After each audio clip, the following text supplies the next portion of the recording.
एक और वीडियो की शुरुआत करते हैं। भारत का भूगोल से पहला जो चैप्टर आपका है जनसंख्या, वितरण, घनत्व और वृद्धि संगठन। तो यहाँ पर अपन बात करेंगे और चर्चा करेंगे इनके ऊपर कि कौन कौन से आपके यहाँ जो है वीडियो होने वाले हैं या जो क्वेश्चंस हैं वो आपके होने वाले हैं।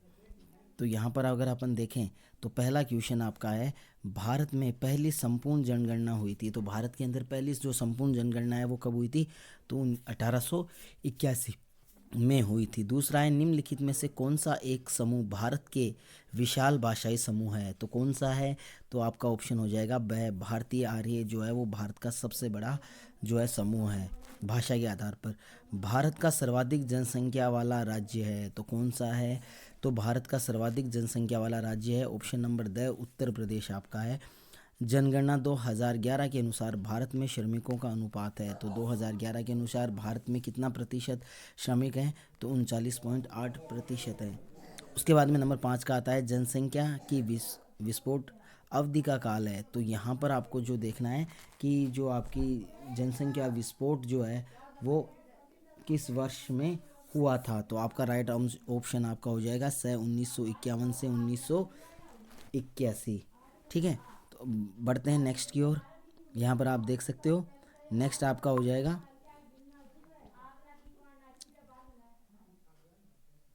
नेक्स्ट आपका है, भारत में पाए जाने वाला सबसे छोटा धार्मिक समूह है। तो यहाँ पर जो ऑप्शन दिए हुए हैं इन ऑप्शन में से आपका जैन जो है वो सबसे छोटा धर्म है। ऑप्शन नंबर द यहाँ पर सही होगा। किस राज्य में सर्वाधिक नगरीय जनसंख्या प्रतिशत पाया जाता है? तो कौन से राज्य में सबसे ज़्यादा जो है नगरीय जनसंख्या पाई जाती है? तो वो गोवा में पाई जाती है। और अगर ग्रामीण जनसंख्या पूछे तो हिमाचल प्रदेश होगा, याद रखना।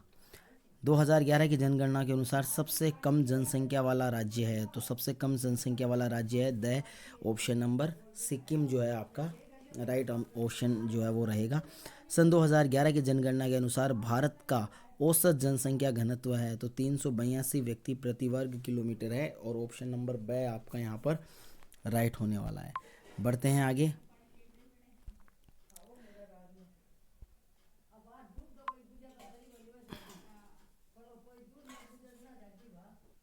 नेक्स्ट आपका रह जाएगा, तो नेक्स्ट हमारा है, सन 2011 की जनगणना के अनुसार ये घनत्व वाला हो गया था 382 प्रति व्यक्ति। उसके बाद में आता है, भारत में जनसंख्या की तीव्र वृद्धि का मुख्य कारण है। तो क्या कारण है? तो ऑप्शन नंबर ए आपका सही होगा, तीव्र जन्म दर है वो सबसे बड़ा कारण है भारत में जनसंख्या वृद्धि के लिए। चलो नेक्स्ट की ओर चलते हैं। नेक्स्ट आपका होगा रिक्तस्थान। तो रिक्तस्थान है, भारत में जनसंख्या वितरण का प्रतिरूप रिक्तस्थान है। तो बताइए, असम्मान है। ठीक है, असम्मान प्रतिरूप है। राष्ट्रीय युवा नीति यानी NYP में प्रारंभ की गई तो फरवरी 2014 में। ठीक है, उसके बाद में जनगणना 2011 के अनुसार देश की कुल जनसंख्या का जो है रिक्तस्थान प्रतिशत भाग गांव में रहता है तो 68.8% है। ठीक है, और नगरीय का कितना है? नगरीय का 32.2% है। तो याद रखना, ग्रामीण जनसंख्या का जो औसत है वो 68.8 है और इसका 32.2 है नगरीय का।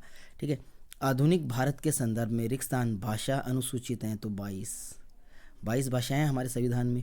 UNDP का हिंदी में पूरा नाम लिखें तो U का हो जाएगा संयुक्त, N का हो जाएगा राष्ट्र, D का हो जाएगा विकास और P का हो जाएगा कार्यक्रम। तो क्या हो जाएगा? संयुक्त राष्ट्र विकास कार्यक्रम। ठीक है, उसके बाद में नंबर 6 आता है आपका, लद्दाख क्षेत्र में रिक्तस्थान धर्म को मानने वालों की संख्या सर्वाधिक है तो बौद्ध। ठीक है, कौन से धर्म के? बौद्ध धर्म के जो लोग हैं वो बौद्ध धर्म के लोग हैं वो सबसे ज़्यादा यहाँ पर पाए जाते हैं। ठीक है, याद रखना। सन 2011 की जनगणना के अनुसार भारत की जनसंख्या करोड़ है, रिक्तस्थान में क्या आएगा? 121 करोड़। ठीक है, तो 121 करोड़ भारत की जो है पॉपुलेशन थी कब? 2011 के अनुसार। ठीक है, और 2001 की पूछे तो 102 करोड़। ठीक है, बढ़ते हैं आगे और आपके ये जो क्वेश्चन है, क्वेश्चन नंबर 1 है आपका, अब अति लघुत्रात्मक आ जाते हैं। जनसंख्या की दृष्टि से भारत का विश्व में स्थान है। दूसरा, जनसंख्या घनत्व से आशय क्या है? 2011 की जनगणना के अनुसार भारत का जनसंख्या घनत्व कितना था? तो 382 व्यक्ति प्रति वर्ग किलोमीटर था। जनसंख्या घनत्व किसे कहते हैं? जनसंख्या और धरातल के या जो क्षेत्रफल के बीच के अनुपात को। तीसरा होगा भारत के वो राज्य जिनकी जनसंख्या न्यूनतम एवं अधिकतम है। तो अधिकतम में आपका उत्तर प्रदेश आ जाएगा, न्यूनतम में आपका सिक्किम आ जाएगा। ठीक है। उसके बाद में भारत में 3 उच्चतर जनसंख्या घनत्व वाले राज्य जो हैं वो राज्यों का घनत्व बताएं। तो 3 राज्य आपको यहाँ पर देखने हैं। तो सर्वाधिक जनसंख्या घनत्व वाला राज्य है वो आपका है बिहार। ठीक है, बिहार आपको याद रखना है, सर्वाधिक जनसंख्या घनत्व वाला राज्य है। ठीक है, जिसका जनसंख्या घनत्व कितना है? 1102 व्यक्ति प्रति वर्ग जो है किलोमीटर है।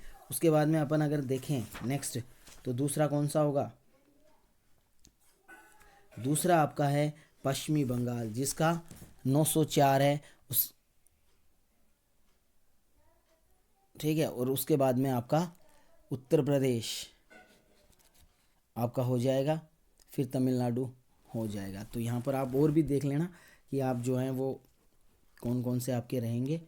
ठीक है, आपको देख और भी इसके बारे में पता कर लेना है कि कौन कौन से जो राज्य हैं वो सर्वाधिक जनसंख्या घनत्व वाले हैं।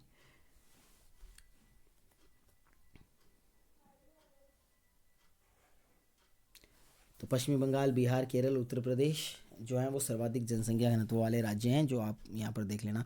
कृषि जनसंख्या के किन किन को सम्मिलित किया जाता है? तो कृषि जनसंख्या में किन किन को सम्मिलित किया जाता है? तो कृषि जनसंख्या जो है उसके अंदर जो है श्रमिक जो होते हैं उसमें कुल कृषि जनसंख्या और कुल नवल कृषिगत क्षेत्र को शामिल किया जाता है, यानी कुल बोया गया क्षेत्र और कुल कृषि जनसंख्या, यानी वो लोग जो कृषि के अंदर काम करते हैं। ठीक है, तो यहाँ पर उनको शामिल किया। जनसंख्या वृद्धि किसे कहते हैं? 2 समय अंतरालों के बीच में जनसंख्या में होने वाला परिवर्तन जनसंख्या वृद्धि कहलाता है। राष्ट्रीय युवा नीति 2014 आयु समूह के व्यक्ति को युवा के रूप में परिभाषित करती है। तो जो आपकी राष्ट्रीय युवा नीति है वो जो है कितने वर्ग के लोगों को युवा मानती है? तो 15 से कितना है भाई, आपको बताना है। ये शुरुआत 15 से होती है और एंडिंग कितने पर होता है? ठीक है, तो ये आप बताओगे कि इसमें आपका जो है राइट आंसर है वो क्या होगा।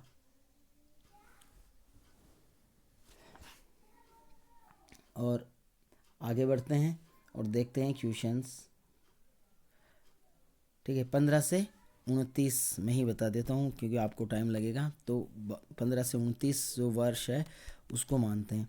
उसके बाद में जनसंख्या संगठन के अंतर्गत अध्ययन का क्षेत्र स्पष्ट कीजिए। जो जनसंख्या संगठन है उसके अंदर जो अध्ययन का क्षेत्र है वो आपको यहाँ पर बताना है कि उसमें क्या क्या होता है ना। तो वो सब यहाँ पर आ जाएगा। भाषा के आधार पर और भी कई चीज़ें जो हैं उसके आधार पर जो है जनसंख्या को बांटा जाता है। धार्मिक आधार पर, भाषाई आधार पर, ठीक है, नगरीय और ग्रामीण जनसंख्या के आधार पर, ठीक है, श्रम के आधार पर। ठीक है, तो ये आपका इसमें रहेगा। सन 2011 के अनुसार भारत की श्रमजीवी जनसंख्या को कितने वर्गों में बांटा गया है? तो भारत में जो श्रमिकों की संख्या है जो है उनको 3 भागों में, मुख्य श्रमिक, सीमांत श्रमिक और तीसरा कौन सा हो जाएगा? आश्रित। ठीक है, तो ये 3 पार्ट हैं आपके। नेक्स्ट की तरफ बढ़ते हैं।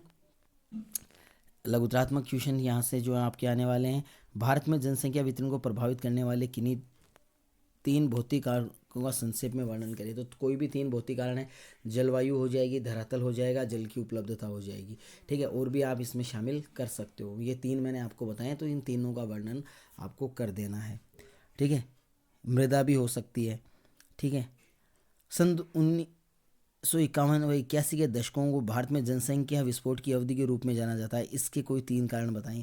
तो सीधी सी बात है कि इन समय जो है भारत की पॉपुलेशन है वो बहुत तेज़ गति से बढ़ी थी। भाई चिकित्सक सुविधाओं की वजह से भारत की जो जन्म दर है वो बढ़ी, मृत्यु दर कम हुई। ठीक है, तो ऐसे कुछ कारण हो जाएंगे। बेटी बचाओ बेटी पढ़ाओ अभियान का मुख्य उद्देश्य क्या है? तो महिलाओं को सशक्त बनाना।